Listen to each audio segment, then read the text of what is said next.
கிறிஸ்துவுக்குள் பிரியமானவர்களே, அதிசயமானவரும் ஆலோசனை கர்த்தரும் சமாதான பிரபுவுமாகிய இயேசு கிறிஸ்துவின் இனிய நாமத்தில் உங்களை வாழ்த்துகிறேன். இது நன்னாள், பொன்னாள், குதூகூலம் நிறைந்த நாள். ஏனென்றால் நம்முடைய சிருஷ்டிப்பின் கர்த்தர் இயேசு கிறிஸ்து விண்ணுலகிலிருந்து மண்ணுலகிற்கு வந்து மனிதனாக அவதரித்தார். அது ஒரு சந்தோஷமான காரியம்.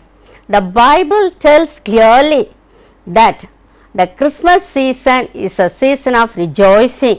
It is a season of celebration. It is a season of thanksgiving.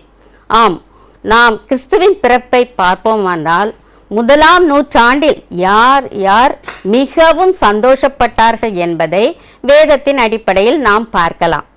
The angels had the joy of proclaiming the good news of great joy. I want to emphasize the word great joy. ஆம், அவர்கள் முதலாவது carol rounds வந்தார்கள். வயல்வெளிகளில் உள்ள மேய்ப்பர்களிடம் வந்தார்கள். முதலாவது carol song பாடினார்கள். உன்னதத்தில் இருக்கிற தேவனுக்கு மகிமையும் பூமியிலே சமாதானமும் மனுஷர் மேல் பிரியமும் உண்டாவதாக என்று துதித்து பாடினார்கள். The shepherds had the joy of receiving the good news and reporting the good news also. அவர்கள் இயேசுவை கண்டு பணிந்து கொண்டார்கள். இயேசுவை பற்றிய காரியங்களை பிரசித்தம் பண்ணினார்கள் என்று வேதம் கூறுகிறது. The Magi had the joy of worshiping the Lord. ஆம், அந்த சாஸ்திரிகள் உண்மையுடனும் முழு மனதுடனும் இயேசுவை தேடி அங்கு அவரை சாஷ்டாங்கமாய் பணிந்து கொண்டார்கள் என்று பார்க்கிறோம். அவர்களுக்கு மிகுந்த சந்தோஷம் உண்டாயிற்று என்று வேதம் கூறுகிறது. அவர்கள் விலையேறப்பட்ட பல பொக்கிஷங்களை இயேசு கிறிஸ்துவுக்கு அர்ப்பணித்தார்கள் என்று நாம் பார்க்கிறோம்.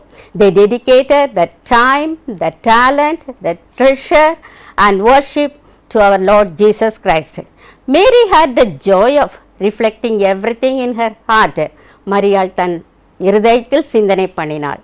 Joseph had the joy of obeying the word of God through the angel. Yes, தேவதூதர்கள் என்ன சொன்னார்களோ அதையெல்லாம் யோசேப்பு செய்து வந்தான்.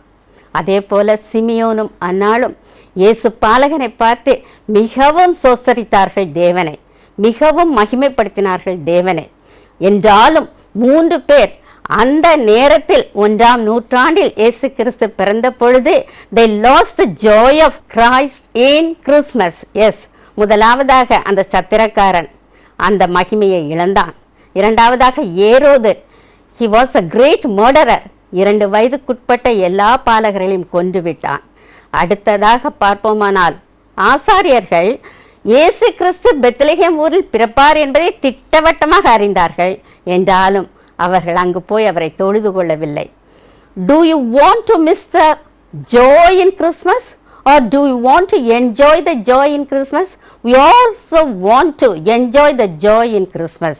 Yes, இயேசு கிறிஸ்துவை நம்முடைய சொந்த இரட்சகராக நாம் இருதயத்தில் ஏற்றுக்கொள்ளும் பொழுது நாம் கண்டிப்பாக அந்த கிறிஸ்மஸின் மிகுந்த சந்தோஷத்தை, ஆனந்த சந்தோஷத்தை பெறக்கூடியவர்களாக இருக்கிறோம். இப்பொழுதும் இந்திய செய்தி கிறிஸ்மஸ் செய்தியாகும். அதை நமக்கு கொடுப்பவர் சகோதரர் ஜோசப் ஸ்டீவன். இப்பொழுது நாம் ஒரு அருமையான கிறிஸ்மஸ் செய்தியை கேட்போமாக. கர்த்தராகிய இயேசு கிறிஸ்துவின் இனிய நாமத்திலே உங்கள் அனைவரையும் அன்போடு வாழ்த்துகிறேன். இந்த காலம் கிறிஸ்மஸ் காலமாக இருப்பதனால் இந்த நாளிலே உங்களோடு கூட ஒரு கிறிஸ்மஸ் செய்தியை உங்களோடு கூட பகிர்ந்து கொள்ள நான் ஆசைப்படுகிறேன். அதற்கு ஆதாரமாக முதலில் ஒரு வசனத்தை நாம் வாசிக்க கேட்போம். 1 தீமோத்தேயுவின் புஸ்தகம் 3ஆம் அதிகாரம் 16ஆம் வசனம். அன்றியும் தேவ பக்திக்குரிய ரகசியமானது யாவரும் ஒப்புக்கொள்கிறபடியே மகா மேன்மை உள்ளது. தேவன் மாம்சத்திலே வெளிப்பட்டார். இங்கு வாசிக்கிறோம், தேவன் மாம்சத்திலே வெளிப்பட்டார். இங்கு பவுல் அடிக்கிறார் மிகவும் ஒரு கருகலான ஒரு காரியத்தை தீமோத்தேயுவுக்கு எழுதுகிறார். அவர் எழுதுவதின் நோக்கம் என்ன? இந்த கிறிஸ்தவம் என்ற வாழ்க்கை முறை, கிறிஸ்தவ நடைமுறை ஒரு எளிய சாதாரணமான பலவீனமான அஸ்திவாரத்தில் கட்டி எழுப்பப்படவில்லை.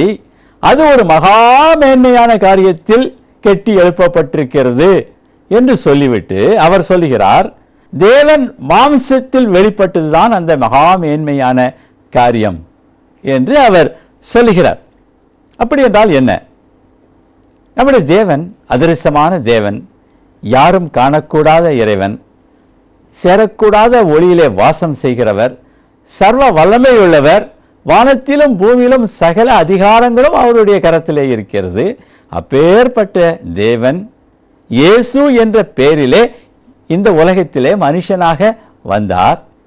இந்த இயேசுவினுடைய வாழ்க்கையின் அடிப்படையிலும் அவர் கூறிய சில பொன்மொழிகளின் அடிப்படையிலும் தான் இந்த கிறிஸ்தவம் கட்டி எழுப்பப்பட்டிருக்கிறது என்று சொல்கிறார். அதாவது தேவனாகிய கர்த்தரே இந்த உலகத்தில் மனிதனாக வந்தார். அவருடைய வாழ்க்கையின் அடிப்படையிலும் அவருடைய கூற்றுகளின் அடிப்படையிலும் அவர் விதித்த நியாயப்பிரமாணம், கற்பனைகள், கட்டளைகள் அடிப்படையிலும் தான் இந்த கிறிஸ்தவம் கட்டி எழுப்பப்பட்டிருக்கிறது என்று சொல்கிறார். அதாவது ஒரு மனிதனுடைய மூளையினாலே, மனிதனுடைய அறிவினாலேயோ இந்த கிறிஸ்தவ மதம் அல்லது இந்த கிறிஸ்தவ வாழ்க்கை முறை உருவாக்கப்படவில்லை என்று சொல்கிறார். உண்மையிலே இது ஒரு அதிசயிக்கப்படக்கூடிய ஒரு மேலான காரியம். அதனால்தான் பவுல் இன்னொரு இடத்துல கூட சொன்னார், அவரை அறிகிற அறிவின் மேன்மைக்காக நான் சகலத்தையும் அற்பமும் குப்பையுமாக எண்ணினேன் என்று சொல்கிறார். அருமையான தேவனுடைய பிள்ளைகளே, இந்த தேவன் மனுஷனாக வந்த இந்த நாளைத்தான் நாம் கிறிஸ்மஸ் தினமாக கொண்டாடுகிறோம். கிறிஸ்மஸ் நாளை கொண்டாடுகிற நாம், கிறிஸ்மஸ் காலங்களை கொண்டாடுகிற நாம் இந்த மகா மேன்மையான அடிப்படை சத்தியத்தை தெரிந்து இருக்க வேண்டும், தெரிந்து கொள்ள வேண்டும். அதைத்தான் பவுலடியார் அழகாக சொல்கிறார், இது ஒரு மகா மேன்மையான காரியம் என்று சொல்லுகிறார். ஒருவேளை ஏன் தேவன் மாம்சத்தில் வெளிப்பட வேண்டும், அதனால் எனக்கே என்ன நன்மை என்ற கேள்வி நம்முடைய உள்ளத்தில் எழலாம். எனவே இந்த நாளிலே ஏன் தேவன் மாம்சத்திலே வெளிப்பட்டார் என்பதை குறித்து ஒரு சில குறிப்புகளை உங்கள் முன்பாக நான் வைக்க விரும்புகிறேன். முதலில் அதற்கு ஆதாரமாக ஒரு வசனத்தை நாம் இப்பொழுது வாசிக்க கேட்போம். மத்தேயு எழுதின சுவிசேஷம் 1ஆம் அதிகாரம் 23ஆம் வசனம். அவன் இதோ ஒரு கன்னிகை கர்ப்பவதியாகி ஒரு குமாரனை பெறுவாள், அவருக்கு இம்மானுவேல் என்று பெயரிடுவார்கள் என்று சொன்னான். இம்மானுவேல் என்பதற்கு தேவன் நம்மோடு இருக்கிறார் என்று அர்த்தமாம். இயேசு பிறந்த பொழுது அவருக்கு இம்மானுவேல் என்ற பெயரை வைத்தார்கள். இம்மானுவேல் என்பதற்கு தேவன் நம்மோடு இருக்கிறார் என்று அர்த்தமாம். God is with us. அதாவது என்றும் நம்மோடு இருக்கவும், நம்மோடு வாழவும், நம்முடைய சுக துக்கங்களை பகிர்ந்து கொள்ளவுமே இயேசு அல்லது தேவன் இந்த உலகத்தில் மாம்சத்திலே வெளிப்பட்டார். இந்த உலகத்தினுடைய உறவுகள், அது தந்தையாக இருந்தாலும் சரி, தாயாக இருந்தாலும் சரி, சகோதர சகோதரிகளாக இருந்தாலும் சரி, இந்த உலகத்தின் உறவுகள் ஒரு நிலையானது அல்ல. என்னுடைய தந்தை ஒரு பெரிய ஸ்போர்ட்ஸ்மேன். இந்த ஹை ஜம்ப் போஸ்டையே அப்படியே தாண்டி விடுவார். மிகவும் ஒரு பராக்கிரமசாலியாக இருந்தார். ஆனாலும் அவர் சற்று இளம் வயதிலே அவர் இறந்து விட்டார். என் தாய் என்னை அதிகமாக நேசித்தார்கள், ஆனால் அவர்களும் இப்பொழுது இல்லை. என்னுடைய சகோதரிகள், என்னுடைய பிள்ளைகள் எல்லாரும் இப்பொழுது இருக்கிறார்கள். இருந்தாலும் அவர்களுக்கு அவர்களுடைய பிரச்சனையே அதிகமாக இருக்கிறது. அதனால அவர்கள் என்னாலும் நம்மோடு இருக்க முடியாத இரத்த சம்பந்தமான உறவாக இருந்தாலும் கூட அவர்கள் என்னாலும் நம்மோடு இருக்க முடியாது. அவர்களுக்குள்ள பாடுகள், அவர்களுக்குள்ள பிரச்சனைகள், அதுவே அவர்களுக்கு போதுமானதாக இருக்கிறது. அவர்கள் ஒரு எல்லையை தாண்டி வரமாட்டார்கள், வரவும் முடியாது. நாமும் அப்படி எதிர்பார்க்க கூடாது. என்னாலும் இவர்கள் நம்மோடு இருப்பார்கள், நம்மை ஆதரிப்பார்கள், நம்மை தேற்றுவார்கள் என்று ஒரு நாளும் நாமும் எதிர்பார்க்க கூடாது. அவர்களுக்கு ஒரு எல்லை உண்டு. நண்பர்களை எடுத்துக்கொண்டாலும் அப்படித்தான். நண்பர்களும் என்னாலும் நம்மோடு கூட இருக்க முடியாது. என்னோடு கல்லூரியிலே 4 நண்பர்கள் கூட படித்தார்கள். நாங்கள் 4 பேரும் எப்பொழுதும் ஒன்றாகவே இருப்போம். வேலைக்கு சேரும்போது நாங்கள் 3 பேர் ஒரே அலுவலகத்திலே சேர்ந்தோம். ஒருவர் மட்டும் இன்னொரு அலுவலகத்திலே சேர்ந்தார், ஆனால் அதே ஊரிலே சேர்ந்தார். நாங்கள் அடிக்கடி சந்தித்து பேசிக்கொள்வோம். நாம் சாகிற வரைக்கும் ஒற்றுமையாக இருக்க வேண்டும் என்று நாங்கள் அடிக்கடி பேசிக்கொள்வோம். அதிலே 2 பேர் பணியில் இருக்கும் போதே இளம் வயதிலே இறந்து விட்டார்கள். இன்னொரு நண்பன் என்னை அடிக்கடி பார்த்து கேட்பார், நீ முதல்ல போறியா இல்லை நான் முதல்ல போட்டுமா அப்படின்னு கேட்பார். அதாவது பரலோகத்துக்கு நீ முதல்ல போறியா இல்லை நான் முதல்ல போயிட்டுமா என்று கேட்பார். அருமையான தேவனுடைய பிள்ளைகளை, இந்த உலக உறவிற்கும் அன்பிற்கும் பாசத்திற்கும் ஒரு எல்லை உண்டு. அது நண்பர்களாகட்டும் அல்லது உறவினர்களாகட்டும் குடும்பத்தினராகட்டும் பிள்ளைகளாகட்டும் யாராக இருந்தாலும் சரி, இந்த உறவுகளுக்கெல்லாம் ஒரு எல்லை உண்டு. அவர்கள் என்னாலும் நம்மோடு இருக்க முடியாது, இருக்கவும் மாட்டார்கள். ஆனால் என்றும் நம்மோடு இருக்கவே தேவன் இந்த உலகத்திலே மனுஷனாக அவதரித்தார். என்றும் நம்மோடு இருப்பார். எத்தனை தடவை வேணாலும் அவரை கூப்பிடலாம், எத்தனை தடவை வேணாலும் அவரை அலட்டலாம், நம்முடைய ஜெபங்களை ஏறெடுக்கலாம், எல்லாவற்றையும் அவர் கேட்டுக்கொண்டே இருப்பார். அதனால்தான் மிக அழகாக யோவான் தன்னுடைய சுவிசேஷத்திலே அவர் சொன்னார். யோவான் எழுதின சுவிசேஷம் 1ஆம் அதிகாரம் 14ஆம் வசனத்தில் அவர் சொல்கிறார், அந்த வார்த்தை மாம்சமாகி கிருபையினாலும் சத்தியத்தினாலும் நிறைந்தவராகி நமக்குள்ளே வாசம் பண்ணினார் என்று சொன்னான். அப்புறம் சொன்னான், நீங்கள் அறியாத ஒருவர் உங்கள் நடுவிலே இருக்கிறார் என்று சொல்லி இயேசு கிறிஸ்துவை முன்வைத்து அவன் சொல்கிறான். பவுல் மிக அழகாக சொன்னார், கிறிஸ்துவானவர் மகிமையின் நம்பிக்கையாக உங்களுக்குள் இருக்கிறார் என்று சொன்னார். நீங்கள் தேவனுடைய ஆலயமாய் இருக்கிறீர்கள் என்று சொன்னார். இயேசு கிறிஸ்து இந்த உலகத்தை விட்டு போகும்போது சொன்னார், இந்த உலகத்தின் முடிவு பரியந்தம் சகல நாட்களிலும் நான் உங்களுடனே கூட இருக்கிறேன் என்று சொன்னார். அருமையான தேவனுடைய பிள்ளைகள், எந்த ஒரு கிறிஸ்தவனுக்கும் தனிமை என்ற பேச்சுக்கு இடமே இல்லை. எந்நாளும் கிறிஸ்து அவனோடு இருக்கிறார். எந்நாளும் கிறிஸ்து அவனோடு இருக்கிறார். அவன் ஒரு நாளும் தனிமையாக இல்லவே இல்லை. கர்த்தர் அவனோடு இருக்கிறார். இன்று அநேகர் உறவுகளெல்லாம் இழந்துவிட்டு, நண்பர்களெல்லாம் இழந்துவிட்டு அலையும் பொழுது நாம் சொல்ல வேண்டிய ஒரே ஒரு காரியம், கர்த்தர் நம்மோடு இருப்பதற்காகத்தான் இந்த மாம்சத்திலே பிறந்திருக்கிறார் என்று. ரிச்சர்ட் உம்ராண்ட் என்று சொல்லக்கூடிய ஒரு ருமேனிய நாட்டு போதகரை அவர் கிறிஸ்தவத்தை அவர் பிரசங்கித்தார், கிறிஸ்தவத்தை பரப்புவதற்கு முயற்சி எடுத்தார் என்று சொல்லி அவரை ருமேனிய நாட்டு சிறையிலே அடைத்து விட்டார்கள். 17 ஆண்டுகள் அவர் சிறையில் இருந்தார். அதில் பெரும்பாலான பகுதியை தனிமை சிறையில் கழித்தார். சாலிட்டரி கன்ஃபைன்மெண்ட் என்று சொல்வார்கள். அந்த அறையிலே யாருமே இருக்க மாட்டார்கள். அதில் வெகு நாட்களாக, எத்தனையோ ஆண்டுகளாக அவர் இருந்தார். கடைசியில் அவர் ஜெயிலிருந்து வெளியே வந்தோடனே அவரை பார்த்து கேட்டார்கள், ஐயா, இந்த 17 ஆண்டுகள் ரொம்ப கஷ்டப்பட்டிருப்பீங்களே, தனிமையாக இருந்தீர்களே, எப்படி உங்களால் இருக்க முடிந்தது? இந்த சாலிட்டரி கன்ஃபைன்மெண்ட்ல, தனிமை சிறையில் எப்படி இவ்வளவு நாட்கள் இருக்க முடிந்தது என்று சொல்லி கேட்டபோது அவர் சொன்னார், நான் இங்கு தனிமையாக இருந்தேன், என் இயேசு என்னோடு கூட இருந்தார், நானும் இயேசுவும் அல்லவா இருந்தோம் என்று சொன்னார். அருமையான தேவனுடைய பிள்ளைகளே, இன்று நீங்கள் தனிமையில் வாடுகிறீர்களோ, உங்கள் நண்பர்கள் உறவினர்கள் எல்லாரும் உங்களை கைவிட்டார்களோ, கவலைப்படாதிருங்கள். உங்களோடு எந்நாளும் இருக்க இயேசு இந்த உலகத்திலே பிறந்திருக்கிறார். இயேசு இந்த உலகத்திலே பிறந்திருக்கிறார். அடுத்ததாக இன்னொரு குறிப்பை நாம் வாசிக்கலாம். லூக்கா எழுதின சுவிசேஷம் 1ஆம் அதிகாரம் 78-79 வசனங்களை நாம் இப்பொழுது வாசிக்க கேட்போம். அந்தகாரத்திலும் மரண இருளிலும் உட்கார்ந்திருக்கிறவர்களுக்கு வெளிச்சம் தரவும், நம்முடைய கால்களை சமாதானத்தின் வழியிலே நடத்தவும், அவ்விரக்தியினாலே உன்னதத்திலிருந்து தோன்றிய அருணோதயம் நம்மை சந்தித்திருக்கிறது என்றான். இங்கு சகரியா இயேசு கிறிஸ்துவனுடைய பிறப்பை பற்றி சொல்லும்போது அவர் இவ்வாறு சொல்கிறார், அந்தகாரத்திலும் மரண இருளிலும் சிக்கி இருப்பவர்களை மீட்டு அவர்களை சமாதானத்தின் பாதையில் நடத்த இயேசு கிறிஸ்து பிறந்திருக்கிறார். அவர் உன்னதத்திலிருந்து தோன்றிய ஒரு அருணோதயம் என்று சொன்னார். இயேசு கிறிஸ்துவை பற்றி சொல்லும்போது அவர் சொல்கிறார், அவர் உன்னதத்திலிருந்து தோன்றிய அருணோதயம், அப்பேற்பட்டவர் நம்மை சந்தித்திருக்கிறார் என்று சொல்லி இயேசு கிறிஸ்துவின் பிறப்பை பற்றி சொல்லும்போது அவர் சொல்கிறார், அருணோதயம் என்றால் என்ன? இயேசு கிறிஸ்துவை அவர் அருணோதயம் என்று சொல்கிறார். அருணோதயம் என்றால் என்ன? அருணோதயம் என்றால் சூரிய உதயம் என்று அர்த்தம், ஒளி கொடுக்கப்படுதலின் ஆரம்பம் என்று அர்த்தம். இன்னும் விரிவாக சொல்லப்போனால் இருள் மறைகிற நேரம் என்று அர்த்தம். அப்படி என்றால் என்ன? இவன் என்ன சொல்கிறான்? பாவத்திலும் சாபத்திலும் கட்டுகளிலும் பிரச்சனைகளிலும் பாடுகளிலும் வேதனைகளும் இழப்புகளிலும் துரோகங்களிலும் சிக்கி தவித்து அல்லல் பட்டு கொண்டிருக்கிற மக்களை விடுவித்து அவர்களை சமாதானத்தின் பாதையில் நடத்த வந்தவர்தான் இந்த இயேசு கிறிஸ்து என்று சொல்லி அவரை உன்னதத்திலிருந்து தோன்றிய அருணோதயம் என்று அவன் சொல்கிறான்.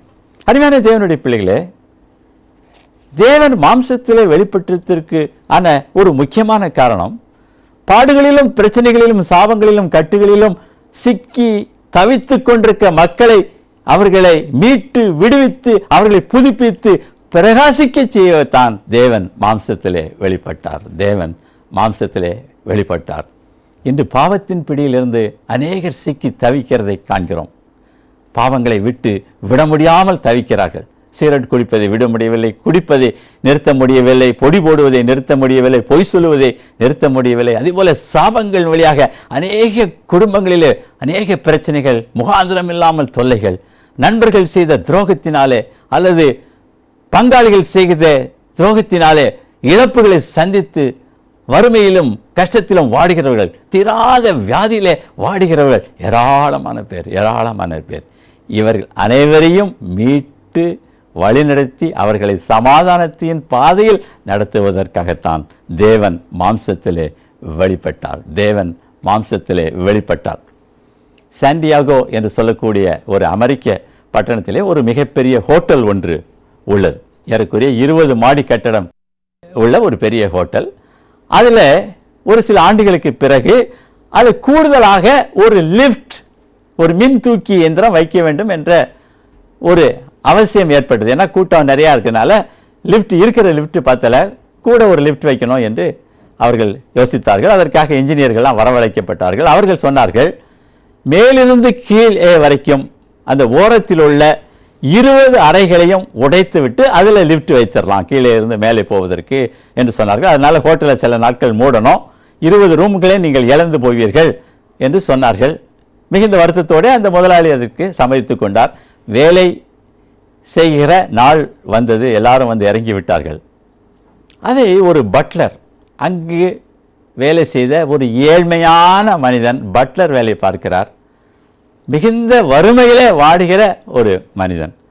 அவர் பார்த்தார். அவர் அந்த முதலாளியிடம் சென்று, என்னிடம் ஒரு ஆலோசனை இருக்கிறது, நான் அதை சொல்லட்டுமா என்று சொன்னார். முதல்ல அவருக்கு அதிகமாக பிரியமில்லை, இருந்தாலும் ஏதோ சொல்ல வருகிறானே என்று சொல்லி அவர் சொல்ல சொன்னார். அவர் சொன்னார், ஏன் லிப்டை ரூமெல்லாம் உடைச்சி வைக்கணும், வெளிப்புறத்தில் லிப்ட் வைத்து விடலாமே, வெளியே இருந்து போய் நேர போற மாதிரி வைத்திடலாம், அந்த பால்கனியை மட்டும் உடைச்சி விட்டால் போதும், எல்லாரும் எளிதாக போய் விடுவார்கள் என்று சொன்னான். ஏறக்குறை 50 ஆண்டுகளுக்கு முன்பாக நடந்த சம்பவம். அந்த இன்ஜினியர்கள் அதை கேட்டார்கள். உடனே இது நல்ல யோசனை என்று சொல்லி அந்த ரூம்களை எல்லாம் இடிப்பதை நிறுத்திவிட்டு வெளிப்புறமாக லிப்ட் வைத்தார்கள். உலகத்திலேயே ஒரு கட்டடத்தின் வெளிப்புறம் வைக்கப்பட்ட முதல் லிப்ட் அதுதான், முதல் லிப்ட் தான். இன்று அநேக இடங்களிலே வெளிப்புறத்தில் லிப்ட் இருக்கிறதை நாம் பார்க்கிறோம். தெருவில் போகும்போதே லிப்டில் போகிறதெல்லாம் பார்க்க முடிகிறது. அப்பேற்பட்ட ஒரு விசேஷத்தை ஞானத்தை ஆண்டவரனுக்கு கொடுத்தார். சாதாரணமான மனிதன், வறுமையில் வாடிய மனிதன், அவன் ஒரு பட்லராக இருந்து தொழிலாற்றியவன். இப்பேற்பட்ட ஒரு மனுஷனை ஆண்டவர் ஒரு விசேஷத்தை ஞானத்தை கொடுத்து அப்பேற்பட்ட ஒரு நல்ல யோசனையை தெரிவிக்கும்படி செய்தான். உடனே அந்த முதலாளி அவனை சூப்பர்வைசராக மாற்றினான். ஆனால் ஒரு சில ஆண்டுகளிலே அந்த என்டையர் ஹோட்டலுக்கும் அவன் ஜெனரல் மேனேஜராக மாறிவிட்டான். பாருங்கள், அற்பமான ஆரம்பத்தை ஆண்டவர் ஒரு பிரகாசமான ஒரு வாழ்வாக முடிக்கும்படி செய்தார். அருமையான தேவனுடைய பிள்ளைகளே, நானும் மரண இருளிலே இருக்கிறேன், நானும் பாவத்தின் பிடியிலே இருக்கிறேன், நானும் வியாதியிலே சிறுமைப்படுகிறேன், நானும் வறுமையிலே வாடுகிறேன், வாழ்க்கையிலே எந்த உயர்வுமே இல்லாமல் அதே தொழிலை நான் செய்து கொண்டிருக்கிறேன், என்ன வேலையில் ஆரம்பித்தேனோ அதே வேலையில் தான் இருக்கிறேன், எந்த ஒரு ப்ரமோஷன் இல்லை, எந்த ஒரு வாழ்க்கையிலே முன்னேற்றம் இல்லை, நான் சிக்கி தவிக்கிறேன், என்னை விடுவிப்பார் யாரும் இல்லை என்று கதறுகிறீர்களோ? இந்த கிறிஸ்துமஸ் காலங்களை உற்சாகப்படுங்கள். அந்த காலத்திலும் மரண இருளிலும் இருப்பவர்களை விடுவித்து மீட்டு புதுப்பித்து உங்களை பிரகாசிக்க செய்யும்படியே தேவன் மாம்சத்திலே வெளிப்பட்டார். தேவன் மாம்சத்திலே வெளிப்பட்டார். அடுத்ததாக இன்னொரு முக்கியமான குறிப்பை உங்கள் மத்தியிலே வைக்க ஆசைப்படுகிறேன். அதற்கான ஒரு வசனத்தை வாசிப்போம். ரோமர் 15:12. மேலும் ஈசாயின் வேரும் புறஜாதியாரை ஆளும் படிக்கு எழும்புகிறவருமாகிய ஒருவர் தோன்றுவார், அவரிடத்தில் புறஜாதியார் நம்பிக்கை வைப்பார்கள் என்று ஏசாயா சொல்லுகிறான். அருமையான தேவனுடைய, இங்கு இன்னொரு ஒரு முக்கியமான குறிப்பை நாம் காண்கிறோம். இயேசு கிறிஸ்து இந்த உலகத்தின் மக்கள் அனைவரும் பட்சபாதமின்றி நேசிக்கவும் வேறுபாடின்றி ஆசீர்வாதங்களை வழங்கவும் அவர் மாம்சத்திலே வெளிப்பட்டார். ஏதோ கிறிஸ்தவர்களுக்கு மாத்திரம்தான் அவர் வெளிப்பட்டார், அல்ல யூத ஜனங்களுக்கு மாத்திரம்தான் அவர் மேசியாக பிறந்தார், மற்ற ஜனங்களை அவர் கவனிக்க மாட்டார் என்று பொருள் அல்ல. எல்லா ஜனங்களையும் நேசிக்கவும் வேறுபாடின்றி அவர்களுக்கு தன்னுடைய ஆசீர்வாதங்களை வழங்கவும் இயேசு கிறிஸ்து இந்த உலகத்திலே மனுஷனாக பிறந்தார், மாம்சத்திலே வெளிப்பட்டார். அதனால கிறிஸ்தவர்களுக்கு மட்டும்தான் கிறிஸ்துமஸ், யூதர்களுக்கு மட்டும்தான் அப்படி என்று பொருள் அல்ல. இயேசு கிறிஸ்து அனைவருக்காகவும் பிறந்தார். அதைத்தான் இயேசு கிறிஸ்துவின் பிறப்பை அறிவித்த தூதன் மிக அழகாக சொன்னான், எல்லா ஜனத்திற்கும் மிகுந்த சந்தோஷம் உண்டாகும் நற்செய்தி. இயேசு கிறிஸ்து பிறந்த இந்த செய்தி எல்லா ஜனத்திற்கும் மிகுந்த நற்செய்தி என்று சொல்கிறான். நாம் இனத்தாலும் குலத்தாலும் மொழியாலும் நிறத்தாலும் செல்வத்தாலும் அல்லது பொருளினாலும் பதவியினாலும் நாம் வேறுபட்டு இருக்கலாம், நமக்குள்ளே அநேக வேறுபாடு இருக்கலாம். ஆனால் கிறிஸ்து எல்லாரையும் ஒரே மாதிரி நேசிக்கிறவர், எல்லாரையும் ஒரே மாதிரி நேசிக்கிறவர். அவரிடத்தில் பட்சபாதம் இல்லை, வேறுபாடு இல்லை. நமக்குள்ளாக அநேக காரியங்கள் வேறுபாடுகள் இருக்கா, ஆனால் கிறிஸ்துவுக்குள் இல்லை. அதுதான் நீல் ஆண்டர்சன் என்று சொல்லக்கூடிய ஒரு வேத பண்டிதர் மிக அழகாக சொல்கிறார், God has not equally distributed gifts, talents or intelligence or wealth, but he has equally distributed himself.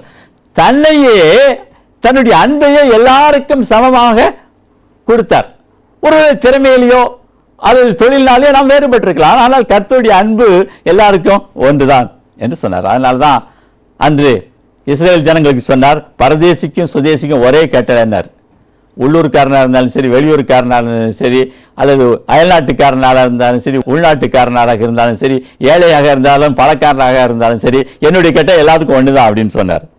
செலப்பெத்தியாவின் குமார்த்திகள் தன்னுடைய குடும்பத்தில் ஆண் வாரிசு இல்லை என்று சொன்னபோது அவர் சொன்னார், அவர்களுக்கும் உங்களுடைய நிலத்திலே பங்கு கொடுக்க வேண்டும் என்று சொன்னார்.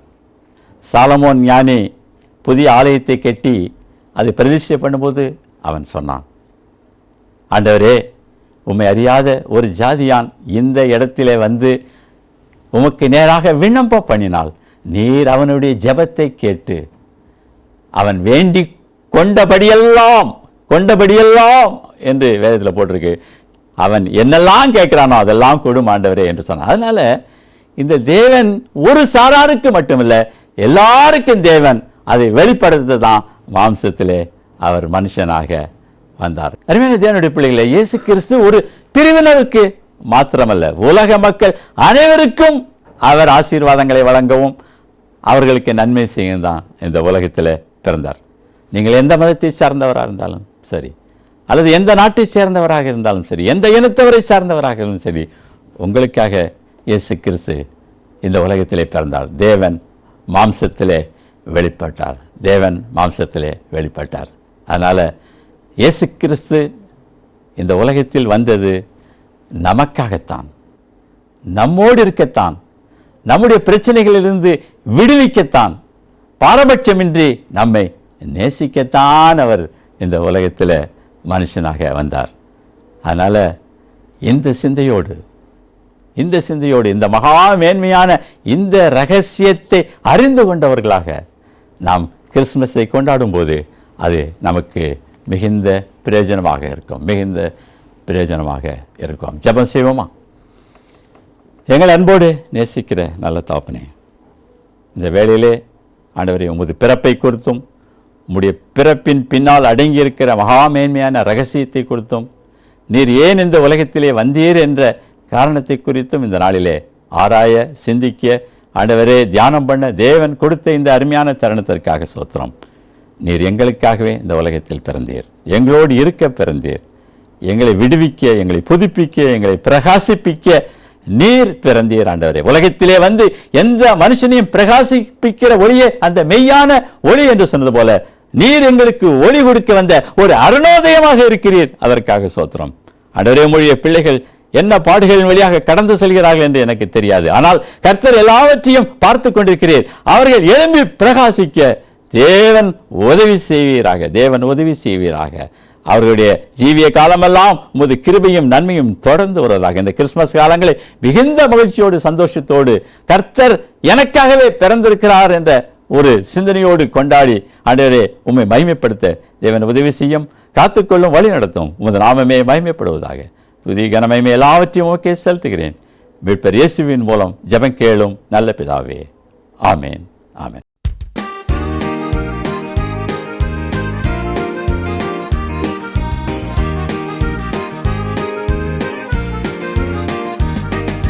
Sowing in the morning, sowing seeds of kindness, sowing in the noontide and the dewy eve, waiting for the harvest and the time of reaping, we shall come rejoicing, bringing in the sheaves, bringing in the sheaves, bringing in the sheaves, we shall come rejoicing, bringing in the sheaves, bringing in the sheaves, bringing in the sheaves, we shall come rejoicing, bringing in the sheaves.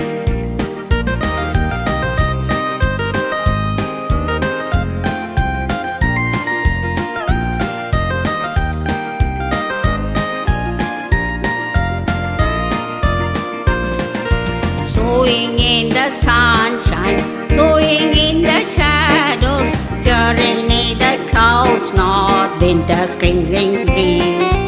By and by the harvest and the labor ended, we shall come rejoicing, bringing in the sheaves, bringing in the sheaves, bringing in the sheaves.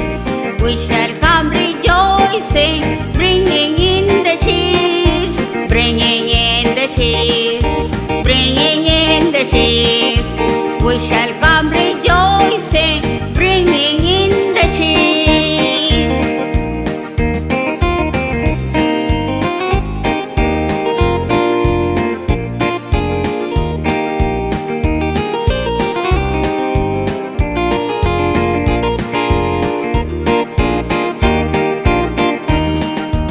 Going forth with weeping, sowing for the Master, though the loss sustained our spirit often grieves.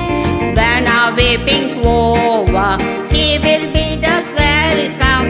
We shall come rejoicing, bringing in the sheaves, bringing in the sheaves, bringing in the sheaves.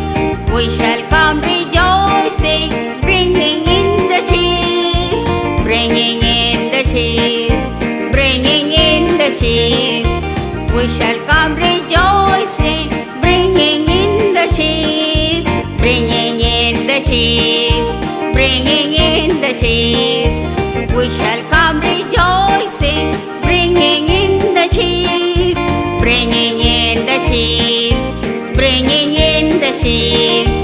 We shall come rejoicing, bringing in the sheaves. We shall